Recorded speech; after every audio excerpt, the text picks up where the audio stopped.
Soy Islena Arriola, transmitiendo desde Ciudad Universitaria. Aquí en Hipótesis WAP te presentamos la diferencia entre política pública y política de gobierno. Esto es Hipótesis. Una política pública que no involucre la opinión, que no involucre la propuesta y la participación de la sociedad, se convierte en una política de gobierno. Es diferente porque entonces estaríamos hablando de unilateralidad. Si solo son políticas diseñadas y aplicadas por el gobierno, llamémoslas como se llaman, políticas gubernamentales, políticas de gobierno. Pero si son diseñadas con la sociedad y para la sociedad, estamos hablando de políticas públicas. Para que haya política pública, tiene que haber necesariamente la identificación de un problema al cual se tiene que atender. Pero creo y comparto plenamente la opinión de que es más fácil atender un problema con la participación y la opinión de quien lo padece. Y en estos casos, como se trata de atender problemas sociales, pues quienes serían los beneficiarios o perjudicados de los resultados de las políticas públicas somos la sociedad. Y entre más participe la sociedad, más posibilidades tenemos de hablar de políticas públicas.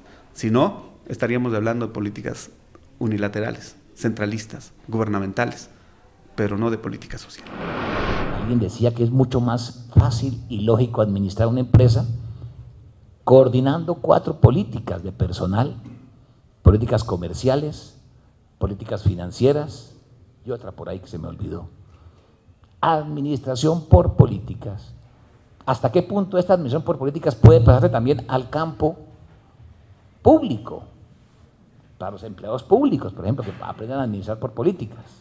Cuando estas políticas se hacen del gobierno, con el gobierno, para el gobierno, se entiende entonces posiblemente que se hable de políticas públicas, aunque la definición no es muy clara, porque como bien decía el señor director, público o públicas son hechas por el público. Yo me pregunto, ¿cuántos de aquí hemos hecho políticas públicas? Por ahora las políticas públicas vienen de arriba hacia abajo. Hace más de 10 años una alumna mía se fue a estudiar a Estados Unidos cómo hacer políticas públicas de abajo hacia arriba, de la base hacia arriba. Un campo de investigación y desarrollo muy interesante que queda esa propuesta. ¿Quién, así como la ciencia política es la ciencia que estudia la politics, quién entonces estudia este campo de la policy? Hay una ciencia de la policy, ciencia de las políticas públicas. Y si en la primera, en la politics, en la ciencia política salen los politólogos, la pregunta es ¿quiénes salen entonces egresados de estas facultades de ciencia de las políticas? Salen los, y excúsenme el modismo, los policy advisor, que aquí hemos traducido como asesores, con el problema de la mala reputación que tiene el concepto de asesor. Alguien decía que el mejor asesor del mundo fue también Cristóbal Colón, porque nunca supo dónde estaba. Siempre estuvo perdido. Murió sin saber a dónde había llegado. Y sin embargo, cuando llegó a España, consiguió dinero para 2 viajes más. Esa es la función del asesor. Miren ustedes que el campo del politólogo es diferente y complementario al campo del asesor, pero todo lo revolvemos. Cristóbal Colón, un oscuro navegante genovés. Y para completar aún más el problema, existe un tercer campo de la polity, que es la estructura de la política. Es el área geográfica con la autoridad correspondiente. Y ese campo se puede trabajar con un tema que vengo pues diciendo y planteando en todo el país, que es el city marketing. No es vender la ciudad, mercadear la ciudad. Hay que decirlo aquí, que una persona que es amiga de ustedes, el señor Marcelo Ebrard, ganó el premio al mejor alcalde del mundo, y creo que eso es muy difícil comprarlo. Él tiene una serie de estrategias de city marketing con nombre propio, posicionando la ciudad. ¿El logotipo cuál es? El ángel de la independencia. La ciudad marca. una serie de cosas que ha hecho. Está asesorado por un señor que ustedes conocen, Antanas Mocus, que estuvo candidato a la presidencia en Colombia, no salió, pues tiene ahora Parkinson, pues un tipo muy interesante, en donde comienza a hablar o continúa hablando del cambio social voluntario.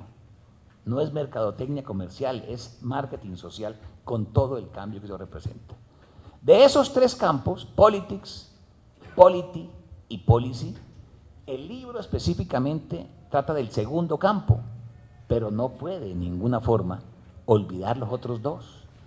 Entonces lo que se pretende aquí, y es un libro, repito, de angustia, hace 20 y pico de años comencé a escribir casi a escondidas en la Universidad Javeriana porque era delito. Se supone que yo no debía enseñar esto ya. Ahora está gustando, es por eso, enseña una especie de camino para que otros digan no es por este lado y se forme la discusión en torno a esto. Si el problema de estos tres campos, politics, policy y polity, es para todos los países de habla hispana, también los franceses están ahí metidos.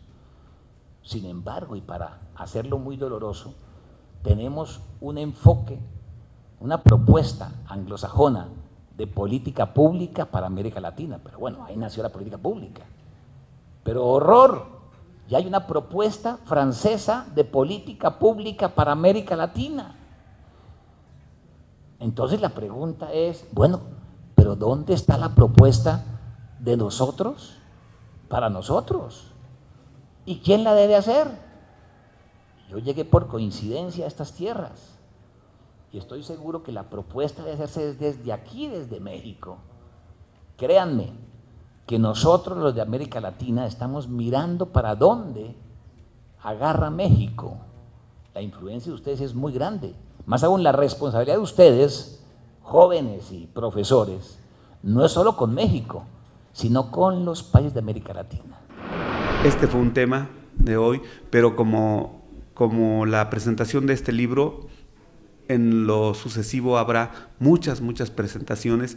El señor rector de nuestra universidad ha decidido apoyarnos mucho con la construcción de una sala de usos múltiples que habrá de darnos todas las posibilidades para que desarrollemos aquí una serie de conferencias o seminarios o cualquier otra actividad que nos permita involucrar a los muchachos, a los maestros para presentar avances de investigación y por supuesto en este nuevo edificio, en este nuevo inmueble que el señor rector nos ha construido, habrá dos espacios. Uno, la parte de arriba que privilegiará la investigación y la parte de abajo que es el salón de usos múltiples donde esto nos va a permitir seguir avanzando con este tipo de presentaciones, con la presentación de nuestros proyectos, con desarrollar seminarios, hacer exámenes profesionales, hacer cualquier cantidad de cosas que nos permitan irnos integrando más cada vez como comunidad. Eso es lo que yo quisiera agregar, que la Facultad de Economía con el apoyo institucional va a crecer y tenemos que darla a conocer a la comunidad. Aquí está la facultad, siempre dispuesta a apoyar, siempre en el análisis, siempre en la investigación, para hacer propuestas para que esta comunidad, para que nuestro estado, nuestra región y nuestro país se desarrolle y avance. El apoyo que la Facultad de Economía puede dar a la comunidad en general es muy amplio. Ven y conócelo aquí en www.buap.mx. Nos vemos en la próxima entrega. Mientras tanto, sigamos haciendo hipótesis con la UAP.